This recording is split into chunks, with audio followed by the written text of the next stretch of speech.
হযরত আবু বকর সিদ্দিক রাদিয়াল্লাহু আনহু রাস্তা দিয়ে হেঁটে যাচ্ছেন। দুইজন ইহুদি কোরআন নিয়া, নবী নিয়া, আল্লাহ নিয়া সমালোচনা করতেছে, কটূক্তি করতেছে। কটূক্তি নমুনা একটা আরেকটারে কয় মুসলমান গরিব, মুসলমানের আল্লাহ গরিব, মুসলমানের নবীও গরিব। পাশে ফেরে তুই কেমনে বুঝলি? কই তুই কি জানোস না কোরআনে আয়াত নাযিল হইছে আকরিদুল্লাহ কারদাল হাসানা, আল্লাহ হাওয়াত চাইছে। মুরব্বিরা ঘুমাইছিলেন না সবার কাছে? আল্লাহ কি চাইছে? তাই ইহুদি একটা আরেকটারে কয় মুসলমান গরিব, মুসলমানের নবীও গরিব, মুসলমানের আল্লাহ গরিব। কই কেমনে বুঝলি? কই দেখছ তুই মুসলমানের আল্লাহ ফরজ চাইছে, হাওয়াত চাইছে, আকরিদুল্লাহ কারদাল আল্লাহ কয় আল্লাহর জন্য করতে হাসানা দাও। সিদ্দিক রাদিয়াল্লাহু আনহু শুনলেন, আবু বকর মনে মনে আমার নিয়ে মাঝে কথা বললে বরদাস্ত করতাম, কিন্তু আমার আল্লাহ, আমার নবী, আমার মুসলমানকে নিয়ে যারা মাঝে কথা বলে তাদেরকে ছেড়ে দেওয়া যায় না। হযরত আবু বকর সিদ্দিক মুরব্বী মানুষ, জ্ঞানী মানুষ, ভদ্র মানুষ, কিন্তু এমন রাগ করলেন দুইটারে যারা মাইল লাগাইছে। একজনে তো দুইজনকে মারা যায় না, একটারে দর্শে পড়া একটা দৌড় দিছে, কিন্তু যেটারে পাইছে এটার ইচ্ছা মতো কিলাইয়া ছেড়ে দিছে, দিয়ে চলে গেছে। একটু পরে যেটা মাইল খাইছে, যেটা খায় নাই, সুস্থতায় মাইল খাওয়ারে কান্দে লইয়া এখন বুঝে গেছে বিচার যদি পেতে হয় রাসূলুল্লাহ দরবারে যাওয়া লাগবে, কারণ তারা ইহুদি হতে পারে কিন্তু তারা জানে মুহাম্মদ সাল্লাল্লাহু আলাইহি ওয়াসাল্লাম ছাড়া ন্যায় বিচার পাওয়া যায় না। জাতি ইহুদি কিন্তু ন্যায় বিচার জানে কে করে? রাসূলুল্লাহ। ঠিক না? আমাদের বাংলাদেশের অবস্থা বর্তমানে এমন হয়ে গেছে, বাংলাদেশে হাজার হাজার খ্রিস্টান যুবক যুবতীরা, চাকমা যুবক যুবতীরা, হিন্দু যুবক যুবতীরা বাংলাদেশে কোরআন আইন চায়নি। বাস্তবতা আছে, কারণ কি? তারা বুঝে গেছে ইসলাম ছাড়া তো নিরাপত্তা নাই। সুবহানাল্লাহ বলেন। একটা একটা কান্দলে রাসূলের দরবারে যায়, কয় রাসূল মুহাম্মদ সাল্লাল্লাহু আলাইহি ওয়াসাল্লাম, আপনি আবু বকর আমার সাথীদের মাইরা দেন করছে। রাসূল মনে মনে কয় ওমরের কথা যদি কইতো বিশ্বাস করত, তাইলে বিশ্বাস করত। যেহেতু মানুষ একটু বড়, কিন্তু নাম কইছে কার? তো বিশ্বাস করা যায়? রাসূল হাসি দিয়ে কয়, তোমরা যার নাম বলতেছো তোমরা কি আমার আবু বকরের ছিল? কারণ রাসূল জানে আবু বকর তো এই কাজ করবে না, এটা করলে কে করবে? আপনার ঘরে তিনটা ছেলে আছে, একটা খুব ভদ্র, আরেকটা আরেকটু ভদ্র, কিন্তু একটা বেশি দুষ্ট। কেউ যখন বিচার লয়ে গেল আপনার পোলা আমারে মারছে, আপনি কোনটারে বুঝবেন?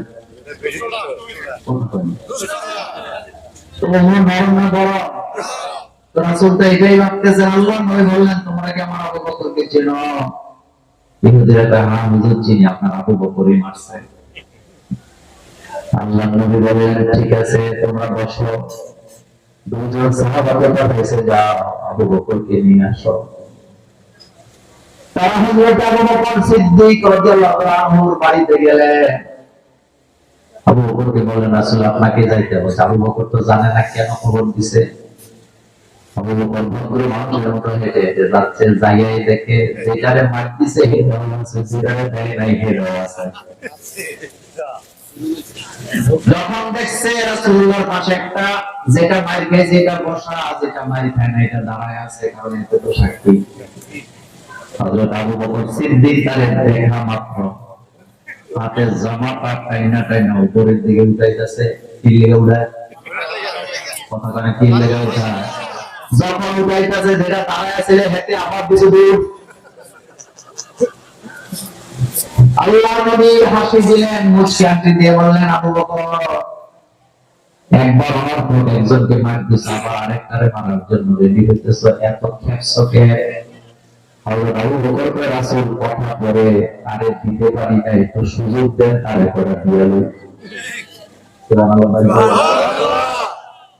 এটা ঈমান। বলো এটা কি? রাসূলকে গালি দিলে যারা আঘাত লাগে না, সেটা ঈমান। তো তাই না? ঠিক নেই। কোরআনকে গালি দিলে যারা আঘাত লাগে না, এটা ঈমান ঠিক নেই। দাবিতে যা করুন করুন। মক্কায় অসংখ্য লোকেরা ঈমানদার দাবি করছে, কিন্তু আল্লাহ বলছে এরা ঈমানদার না। এই কথা কোরআনে আছে নি? ফেরাউন নিজের ঈমানদার দাবি করছে নি? কিন্তু আল্লাহ কি বলছে? وَإِذَا لَقُوا الَّذِينَ آمَنُوا قَالُوا آمَنَّا وَإِذَا خَلَوْا إِلَى شَيَاطِينِهِمْ قَالُوا إِنَّا مَعَكُمْ। যখন তারা মুমিনদের সাথে সাক্ষাৎ করে, তখন আমরা আপনাদের দলে আছি।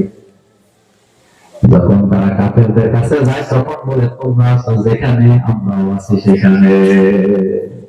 এমন মুনাফিক এখন আর বাংলাদেশে না। আল্লাহ বললেন, আবু বকর, একজনকে মেরেছো, আরেকজনকে মারতে চাও, কারণ কি? আবু বকর বললেন, রাসূল, আমার আল্লাহকে নিয়ে কথা বলেছে, আমার নবীকে নিয়ে কথা বলেছে, আমার জাতিকে নিয়ে কথা বলছে। কয়টা? আমার আল্লাহকে নিয়ে বাজে কথা বলছে, আমার নবীকে নিয়ে বাজে কথা বলছে, আমার জাতিকে নিয়ে বাজে কথা বলছে। জাতের নাম কি? আরো বলে। আমার মুসলমান নিয়ে বাজে কথা বলেছেন, কোরআন নিয়ে তিরস্কার করেছে। নবী বললেন, আবু বকর, তারা তো দুইজন, একজন মাইর খাইছে, একজন ভিকটিম আর একজন সাক্ষী। তোমার কোন সাক্ষী আছে? আল্লাহ সিদ্দিক বলতেছে, রাসূল, আমার তো কোন সাক্ষী নাই, দুনিয়ার কোন সাক্ষী আমার পক্ষে নাই গো রাসূল, কিন্তু আমার সাক্ষী আমার আল্লাহ। রাসূল বলতেছেন, আবু বকর, আল্লাহ সাক্ষী দিয়ে তো দুনিয়াতে কোনো বিচার হয় না। হয় নাকি? কথা কম হয় নাকি? আল্লাহ সাক্ষী দিয়ে যদি দুনিয়াতে বিচার হতো, তাইলে আল্লামা সাইদের মতো লোকেরা 14 বছর জেল কাটাইতে পারত না। খালেদা জিয়ার মতো আপসের নেত্রীকে তারা 2 কোটি টাকার মামলায় 5 কোটি বানাইয়া তারা সাজা দিতে পারত না। সালাউদ্দিন কাদেরের মতো লোককে তারা ফাঁসি দিতে পারত না। মীর কাসিমের মতো লোককে তারা ফাঁসি দিতে পারত না। কামরুজ্জামানের মতো লোককে তারা ফাঁসি দিতে পারত না। মুজাহিদের মতো লোককে তারা ফাঁসি দিতে পারত না। শহীদ মুজাহিদের মতো লোককে তারা ফাঁসি দিতে পারত না, যদি আল্লাহ সাক্ষী দিয়া বিচার হতো।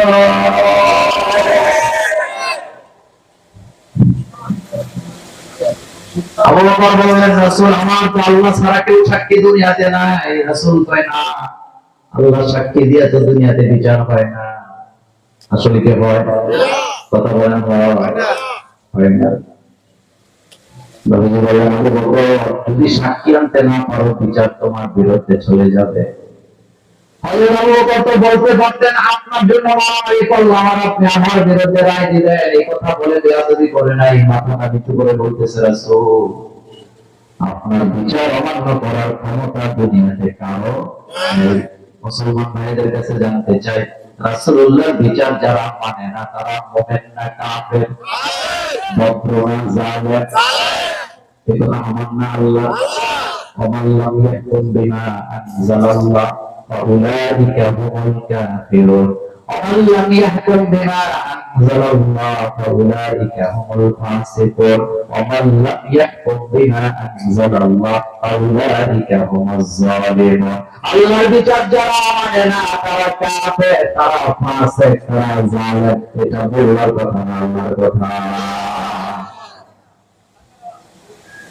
নবী গো, আল্লাহ সাক্ষী দিয়া যদি বিচার না হয়, আমার কোন আপত্তি নেই, আপনার রায় দেন, আমি মেনে নিলাম। সুবহানাল্লাহ বলো।